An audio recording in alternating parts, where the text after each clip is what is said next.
Betejë fillon tani. Është ky kërcënimi që ka dhënë lideri suprem i Iranit, Ayatollah Ali Khamenei. Në një postim në mediat sociale, Khamenei ka bërë të ditur se Irani do të japë një përgjigje të fuqishme kundër regjimit zionist. Ne nuk do të tregojmë asnjë mëshirë zionistëve, përfundoi Khamenei. Reagimi vjen disa orë pasi kreu i shtëpisë bardhë quajti udhëheqësin suprem një shënjesë të lehtë dhe tha se durimi i Amerikës po mbaron.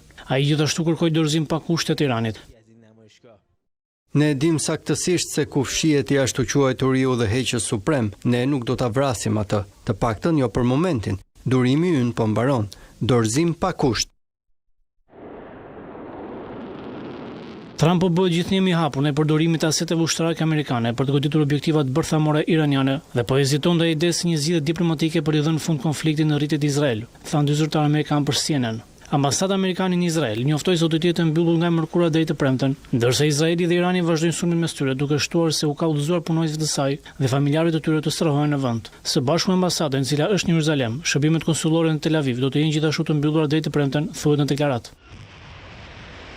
Irani dhe Izraeli nisën sulme të reja me raketa ndaj njëri tjetrës të mërkurën për të 6 ditë me radhë. Ushtria izraelite tha se 2 bërshëri raketash iraniane u lëshuan drejt Izraelit në 2 orët e para të mëngjesit të së mërkurës.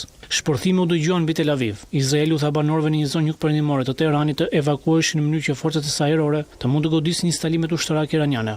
Mesazhet kontradiktorë dhe të fshehta të Trump rreth konfliktit midis aleatit të ngushtë Shëbaz, Izraelit dhe armikut të rreshëm Iranit kanë thelluar pas sigurinë që rrethon krizën. Komentet e tij publike kanë filluar nga kërcënimet ushtarake deri te propozimet diplomatike jo të pazakonta për një president të njohur për një qasje shpesh të çrregull në politikës jashtme. Një burim i njohur i tha Reuters se Trump dhe ekipi i tij po shërtojnë një numër opsionesh duke përfshirë bashkimin me Izraelin në sulmet kundër centraleve bërthamore iraniane. SBA-t po vendosin më shumë avion luftarak në lindjen e mesme dhe po zgjidhojnë vendosjen e avionëve të tjerë luftarak, thanë 3 zyrtarë amerikanë për Reuters. SBA deri më tani ka ndërmarrë veprime indirekte në konfliktin aktual me Iranin duke përfshirë ndihmën në rrëzimin e raketave të lëshuara drejt Izraelit.